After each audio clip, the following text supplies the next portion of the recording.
بسم اللہ الرحمن الرحیم۔ السلام علیکم۔ ایک مرتبہ بنی اسرائیل پر سخت قحط پڑا۔ لوگ جمع ہو کر حضرت موسیٰ علیہ السلام کی خدمت میں حاضر ہوئے اور عرض کرنے لگے، اے کلیم اللہ، اپنے رب سے ہمارے لیے باران رحمت کی دعا کیجیے۔ حضرت موسیٰ علیہ السلام اٹھے اور ان کے ساتھ صحرا کی طرف چل دیے۔ اس وقت لوگوں کی تعداد کم و بیش 70,000 ہوگی۔ حضرت موسیٰ نے دعا شروع کی، الہی ہم پر بارش نازل فرما، الہی ہم پر اپنا کرم فرما، الہی شیر خور معصوم بچوں، چارہ کھانے والے جانوروں اور بڑھوں کے وسیلے سے ہم پر باران رحمت نازل فرما۔ حضرت موسیٰ کی دعا کے بعد آسمان ابر آلود ہونے کے بجائے مزید صاف ہو گئے اور سورج کی گرمی خوب تیز ہو گئی۔ حضرت موسیٰ نے پریشان ہو کر پھر بارگاہ الہی میں عرض کیا، الہی اگر میرا مرتبہ تیرے نزدیک کم ہو گیا ہے تو نبی آخر الزماں حضرت محمد صلی اللہ علیہ وسلم کے علو مرتبہ کے وسیلے سے ہماری دعا قبول فرما۔ اللہ تعالیٰ کی طرف سے حضرت موسیٰ پر وحی آئی، اے موسیٰ، تیرا مرتبہ میرے نزدیک کم نہیں ہوا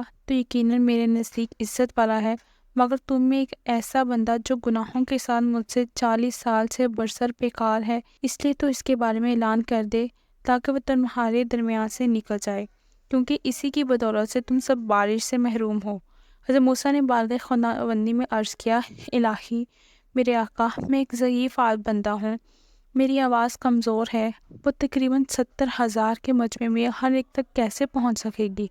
اللہ تعالیٰ کی طرف سے وحی آئی کہ آواز لگانا تیرا کام ہے اور تیری آواز کو ہر ایک تک پہنچانا میرا کام ہے۔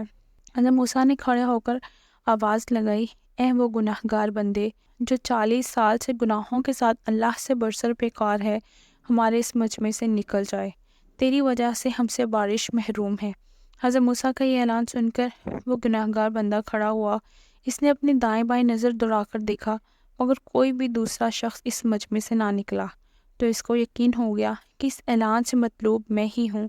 اب اس نے اپنے جی میں سوچا کہ اگر میں اس مجمع سے نکلوں تو پوری قوم بنی اسرائیل کے سامنے میری رسوائی ہوگی، اگر میں بیٹھا رہوں اور مجمع سے نہ نکلوں تو پھر سارے لوگ میری بدولت باران رحمت سے محروم رہیں گے۔ اسی ذہنی کشمکش کے دوران اس نے اپنے سر پر کپڑا اوڑھ لیا اور اپنے گزشتہ گناہوں پر ندامت کے ساتھ بارگاہ الہی میں توبہ کرنے کے لیے سرگوشی شروع کر دی۔ اے میرے معبود، میرے آقا، بے شک میں نے 40 سال تک تیری نافرمانی کی، تو نے مجھے ڈھیل دے رکھی تھی، اب میں تیرا فرما بردار بندہ بن کر تیرے دربار میں حاضر ہوں، تو میری توبہ قبول فرما لے۔ ابھی اس کی بات پوری بھی نہیں ہوئی تھی کہ ایک سفید بادل آسمان پر نمودار ہوا اور وہ اس طرح سے برسنے لگا کہ مشکیزوں کے منہ کھول دیے گئے ہوں۔ حضرت موسیٰ نے بارگاہ خداوندی میں عرض کی، اے معبود میرے مولا، کس وجہ سے ہم پر بارش شروع ہو گئی؟ ابھی تک تو تیرا نافرمان بندہ اس مجمع سے باہر نہیں نکلا۔ اللہ کی طرف سے جواب آیا، موسیٰ، جس شخص کی وجہ سے اب تک بارش رکی ہوئی تھی، اب اسی شخص کی بدولت تم پر بارش ہوئی۔ حضرت موسیٰ نے عرض کیا، اے معبود، مجھے اس فرما بردار بندے کی زیارت کرا دے۔ اللہ تعالیٰ نے فرمایا، میں نے اس کی اس وقت پردہ پوشی کی جب وہ میرا نافرمان تھا، تو کیا میں اب اس کی پردہ داری کر دوں جبکہ وہ میرا فرما بردار بن گیا؟ اے موسیٰ، میں چغل خور بندوں کو برا جانتا ہوں، تو کیا پھر میں خود چغل خور بنوں؟ ذرا غور کیجیے، اللہ تعالیٰ اپنے بندوں پر کس قدر مہربان ہے۔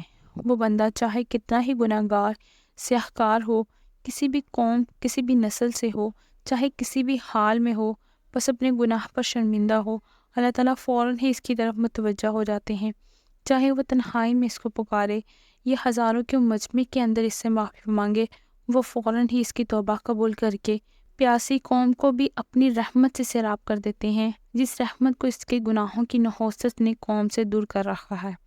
دیکھو تو وہ نوجوان جس نے 40 برس تک اپنے پالنے والے کی ڈٹ کر نافرمانی کی، لوگوں کے مجمع کے اندر ہی نادم ہو کر مولا سے سرگوشی شروع کر دی، بس ایک ہی لمحہ میں، ایک ہی کلمہ میں اپنے اللہ کو راضی کر لیا۔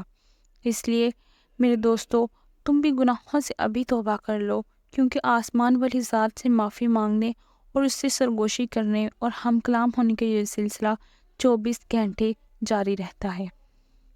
اس کے لیے کسی خاص وقت کی ضرورت بھی نہیں، نہ ہی کسی ٹیلی فون ایکسچینج کرنے کی ضرورت ہے، نہ ہی کسی افسر سے رابطے کی ضرورت ہے، نہ ہی ریسیور اٹھانے، نمبر ملانے، نہ اپنی آواز کو اونچا کرنے کی ضرورت ہے، کیونکہ وہ خود ہی فرماتا ہے، کیا ہے میرے بندو، میرے بارے میں اگر پوچھا جائے کہ اللہ تعالیٰ کو ہم اونچی آواز سے پکاریں تو سنے گا یا آہستہ میں سن لے گا؟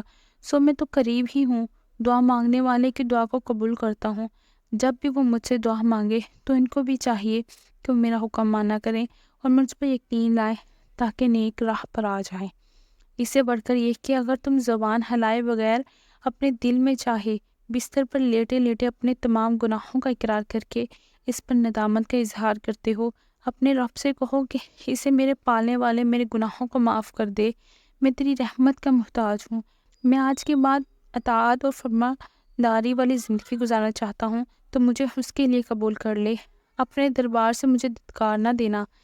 تو وہ مولا ضرور آپ کی دل کی آواز کو 7 آسمانوں کے اوپر سے سن لے گا اور آپ کی توبہ سے خوش ہو جائے گا اور آپ کی اپنی رحمت کی گود میں لے لے گا اور تمام گناہوں کو صفایا کر دے گا۔ جزاک اللہ خیر۔ اگر آپ کو میری ویڈیو اچھی لگی ہو تو اس کو لائک کیجیے گا، میرے چینل کو سبسکرائب کیجیے گا۔ ملتے ہیں اگلی ویڈیو میں، تب تک کے لیے